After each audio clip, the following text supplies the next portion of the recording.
guys, so as you can see from the title, wherever it may be, this is my July favourites.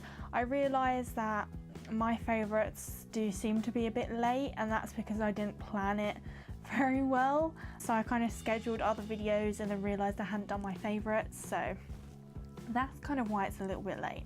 So yeah, I'm just going to get into it. I've been liking quite a few bits recently and a bunch of like extras as well.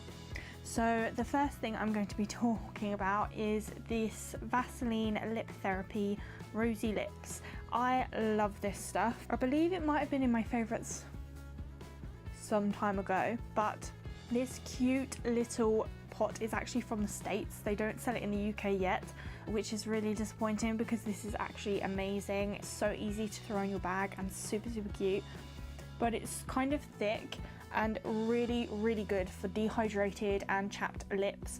Like, I was suffering from windburn and traveling about, going to different places. It's been really handy to have in my bag and just put on. It does give the lips a little bit of a pink tint, which is great, but it keeps them hydrated. I love putting this on in the evening because it's so thick, as it holds in the moisture of my lips, and actually really kind of helps nourish my lips overnight, and my lips feel like really soft in the morning. So I would, if you can get your hands on one of these, do. And I've actually got two, so this is my unopened one. I love this stuff, it's amazing. Next, a very strange one, because I don't really talk about this much, and this is the Nars eye paint in Porto Veneere. It just looks like this. It's a very kind of pinky, whitish base, very neutral. I love this. I have soft ochre, and it's more for when I get a tan when I'm on holiday, so it's quite hard when I'm not gone on holiday and not caught the sun to actually use that one as a base. So I absolutely love this one. It's much more forgiving on my skin tone. It lightens my eyelids, but it makes a perfect base. So if you're pale as nothing and can't get your hands on the matte painterly, then I would definitely recommend this one. It is super creamy. It does dry if you apply it with a brush. Try not to apply it with your fingers because you can put it on too thick, and then it becomes more kind of sticky and tacky and smeary rather than a perfect base. So I definitely recommend that. Also for the eyes is this eyeshadow from Topshop, and this is called Holographic, which just looks like this. It's very strange. I don't know if it's going to pick up on the camera, but it's white, but it's got this kind of pinky purpley reflex in it. I don't know if it's picking up on camera, but it just is a really super pretty eyeshadow. I don't really wear this all over my eye because I did that once and it looked really weird. It kind of gave it that wet effect, but not quite, and it did look a little chunky when it was by itself. So I definitely like to apply it kind of in the center of the eye when I've done like a smoky eye or halo eye or something like that. So I absolutely love this. Also on the theme of eyes, mascara. This has been shown in so many favorites, but I have to show it again. And this is my Too Faced Better Than Sex mascara. You've probably seen this everywhere. I believe the waterproof one has come out, which I don't have yet, but this is literally my favorite mascara. I've pretty much stopped using all my other mascaras and only use this one because I absolutely love it that much. But yeah, again, another eye product, and this is the Bobbi Brown Longwear Cream Shadow Stick in Golden Bronze. I love this. I'm a huge bronze coloured fan. This one is super creamy. It dries, it's long lasting, great for summer. Great for kind of transitioning from summer to autumn, and can be used for autumn too. Not so much a winter product, but if you're going to kind of create the crease with this and then put some shadow on top, it works perfectly. It's almost like a base. So I absolutely love this. This is literally my favourite thing.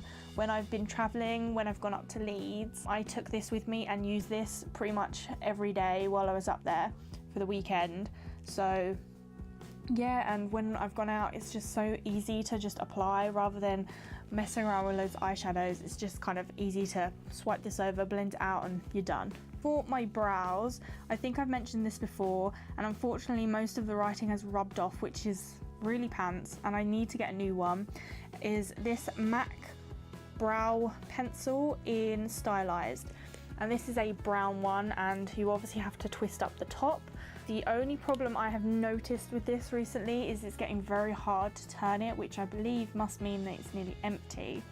But whenever I dye my eyebrows, powders and liquids and things like that don't seem to match very well. If I haven't dyed my eyebrows for quite a while, the NYX brow gel works perfectly, but the moment I dye my brows it just looks too chunky and horrible. But then I don't have that many brow pencils that are dark enough. Like I buy a dark shade that's not black, but it's not dark brown enough, whereas this one is perfect, so I might have to invest in another one, though I do still have my birthday MAC voucher, which I could get another one along with some lipsticks. So yeah, to kind of prepare my face, and I may have mentioned this before, is the Urban Decay B6 vitamin infused complexion prep spray. This, if you have oily skin or you suffer from oily skin in the summer, this is your holy grail. Literally, for me, because I'm an oily skin person, this is a lifesaver. Before I do any makeup, I spray this on my face, because I find that if I wash my face, sometimes within about 5 minutes I feel a bit oily, whereas this stuff, you don't have to like kind of wash your face again or wipe it with a wet wipe or something. Spray this guy on and it soaks up all of the oils and makes your face dry and matte, which is fantastic. You can use this after you've done your makeup, but I prefer to use this before because it does absorb oils, and I use my Fix Plus after. But this stuff is amazing. I always keep a big version. This is the travel version, but this was the first version I actually brought, and then after I tried it I absolutely loved it, so I brought the big version so that I could top this up all the time, and I think I've gone through 3 of them now. So I always now keep this on me. It's amazing. So if you are suffering with oily skin this summer, then grab this bad boy. I believe it's expensive, but if you want the travel size, I think it's about £16, and it does last a while. So grab yourself one of these if you are suffering. And finally, for beauty, it is this MAC lipstick. I've probably mentioned this a whole bunch of times, and this MAC lipstick is a matte, and it is the colour Whirl. So it's a dark nudie brown. I absolutely love this. It kind of is the same family as Velvet Teddy when that came out. I love this lipstick. I think it suits me a little bit more than Velvet Teddy, but I love Velvet Teddy just as much. But when I went away, I packed this guy. I did also pack a nudie pink one, but I just kept grabbing this one because I loved it so much. So I would definitely recommend that one. And since I'm pale skin, it was kind of a strange thing because it's almost like a darker brown on pale skin than it is on like tan skin or darker skin. So I was kind of surprised that my complexion suited it a bit more. So yeah, so now I'm going to move on to my extras. So the first thing I'm going to show you is my Nintendo 3DS, but it's actually the game that I've been playing, and it is Animal Crossing New Leaf. Now I am obsessed with this game. Like every day I go on it just so I can dig up my fossils. I'm trying to catch certain fish. I've caught all of the ocean fish, nearly all of the river fish, nearly all of the deep sea creatures, and I still need to get quite a few bugs. And I've got nearly all the fossils apart from one, which is always the way. You play a game and you need one more thing and you just can't get it. So that's why I do it every day, so I can dig up the fossils, take them in, get them examined. So yes, I am a bit of a freak on that. Because I'm at home, that's why the background's different. I don't actually have all of the rest of my games, so I'm kind of playing that one a lot more. But I do have a bunch of other games, I just don't play them as much as that. So yeah, that one is kind of in my favorites because I literally go on in it every single day, sometimes twice a day. And I'm gonna hold my hand up, yes, I do cheat. Sometimes I change the time because the shop doesn't open until a certain time, and certain fish are only available at certain times, so I do kind of cheat a little bit. Next is an Xbox game, and this is a very old Xbox game, and believe it or not, I went in to see quite recently, last week I believe. I found this game and it was being sold for £10, and I got this from CEX last year. I got it for £2, so I don't understand how they upped the price, because it's just the same game. There isn't much else.